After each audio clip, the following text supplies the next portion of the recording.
নমস্কাৰ অসমবাসী ৰাইজ আজিৰ ভিডিঅ'টো বহুত ইম্পৰ্টেণ্ট ভিডিঅ' চ' এতিয়া অসমৰ চুকে কোণে পূৰা মূল্যবৃদ্ধিৰ কাৰণে জনসাধাৰণে বহুত সমস্যাৰ সন্মুখীন হৈছে আৰু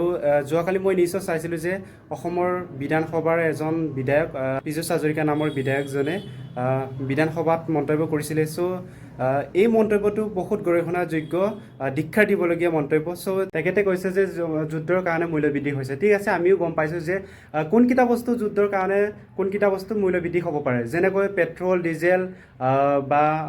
চিলিণ্ডাৰৰ পৰা আদি কৰি চ' এইবিলাক বাহিৰৰ পৰা যিকোনো বস্তু আনো এইবিলাক মূল্যবৃদ্ধি হ'লে একো প্ৰব্লেম নহয় কিন্তু আমাৰ এটা কথা বুজি নাপাওঁ যে আমাৰ ভাৰততে বা অসমতে উৎপাদন কৰা সামগ্ৰীসমূহ যেনেকৈ শাক পাচলিৰ পৰা আদি কৰি পিঁয়াজ বা আলু পিঁয়াজ বিলাহী বা অন্যান্য তেলৰ পৰা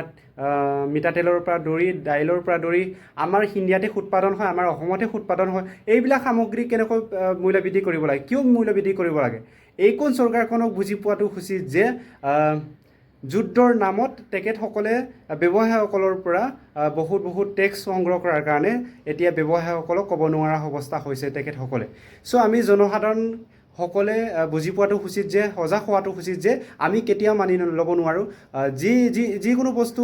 আমাৰ অসমত বা ইণ্ডিয়াত উৎপাদন কৰা সামগ্ৰীসমূহ এইবিলাকতো যুদ্ধৰ কাৰণে এইবিলাকতো মূল্যবৃদ্ধি কৰিব নালাগে আমাৰ ইণ্ডিয়াতো যুদ্ধ হোৱা নাই আমাৰ অসমতো যুদ্ধ হোৱা নাই এইসকল সামগ্ৰী কি কাৰণে মূল্যবৃদ্ধি কৰিব লাগে আমিও গম পাইছোঁ যে ঠিক আছে বাহিৰৰ পৰা যিখিনি বস্তু আনো যেনেকৈ চিলিণ্ডাৰ গেছ পেট্ৰল অইল ইত্যাদি এইবিলাক বস্তু বাহিৰৰ পৰা অনা বস্তুকেইটা মূল্যবৃদ্ধি হ'লে আমাৰ কাৰণে কি প্ৰব্লেম নহয় কিন্তু আমাৰ ইণ্ডিয়াতে উৎপাদন হোৱা সামগ্ৰীসমূহ অসমতে উৎপাদন হোৱা সামগ্ৰীসমূহ কি কাৰণে মূল্যবৃদ্ধি কৰিব লাগে চ' এতিয়া মূল্যবৃদ্ধিৰ কাৰণে জনসাধাৰণে এতিয়া বহুত সমস্যাৰ সন্মুখীন হৈছে গাঁৱে চহৰে নগৰে আৰু এজন বিধায়কে কৈছে যে গাঁৱত বোলে মূল্যবৃদ্ধি নহয় এইজন ফকৰা বিধায়কে বুজি পোৱাটো উচিত যে এতিয়া অসমৰ গাঁৱে চহৰে নগৰে এতিয়া অসমৰ চুকে কোণে সকলোতে মূল্যবৃদ্ধিয়ে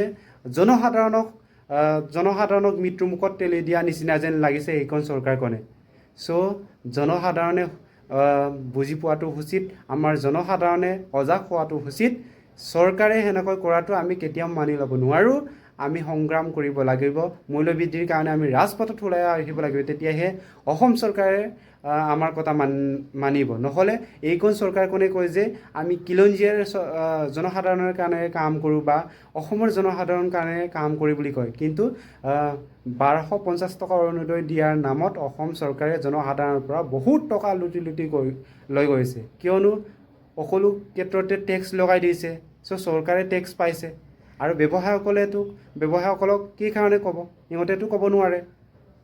এইবিলাক ক'ব লাগিব আমাৰ নিচিনা জনসাধাৰণে চ' প্ৰতিজনে কোৱা উচিত প্ৰতিজনে প্ৰতিবাদ কৰা উচিত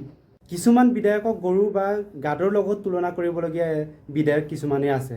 চ' জনসাধাৰণৰ সমস্যাকেইটা এইসকলে কেতিয়াও বুজি নাপায় কেৱল মাত্ৰ স্বাৰ্থপৰ কেৱল মাত্ৰ পলিটিক্স কৰিব জানে চ' এই কাৰণে আমাৰ জনসাধাৰণে এতিয়া বিজেপি চৰকাৰখনে আঁচনি দিছে আমাৰ জনসাধাৰণৰ কি লাগে আমাৰ জনসাধাৰণক আঁচনিয়ে লাগে এই আঁচনিৰ নামত 1250 টকা দিয়াৰ নামত বা 300 টকা পেঞ্চনৰ নামত চ' এইবিলাক নকওঁ বাৰু ঠিক আছে অসম চৰকাৰে আঁচনি দিছে ভাল পাইছোঁ কিন্তু জনসাধাৰণৰ সমস্যাটো বুজি পোৱাটো উচিত এতিয়া গেছৰ দাম 1250 টকা গেছৰ দাম এতিয়া কিমান হৈছে 6000-7000 টকা হৈছে পেট্ৰল দাম 115 টকা 160 টকালৈকে হৈছে চৰকাৰে কয় যে আমাৰ ডাবল ইঞ্জিন চৰকাৰখনে বহুত কাম কৰি গৈছে চ' উন্নতি হৈছে বুলি কৈছে চ' আপোনালোকক এটা উদাহৰণ দিছোঁ অসম চৰকাৰক এটা উদাহৰণ দিছোঁ চ' আপোনালোকে অসম চৰকাৰে বুজি পোৱাটো উচিত অসম চৰকাৰে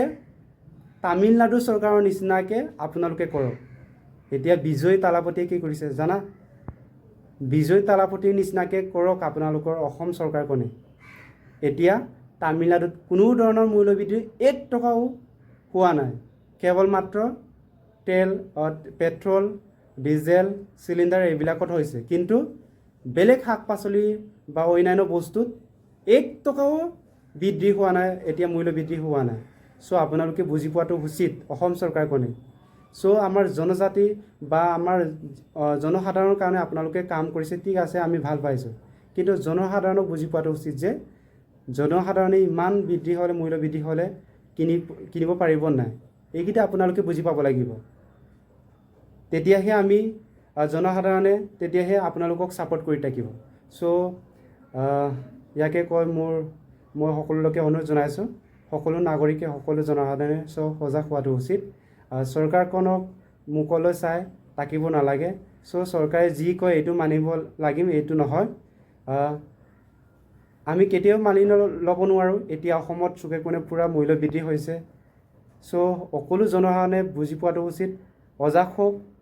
যাতে চৰকাৰখনে আমাক টুপি পিন্ধাব নোৱাৰে। Thank you guys.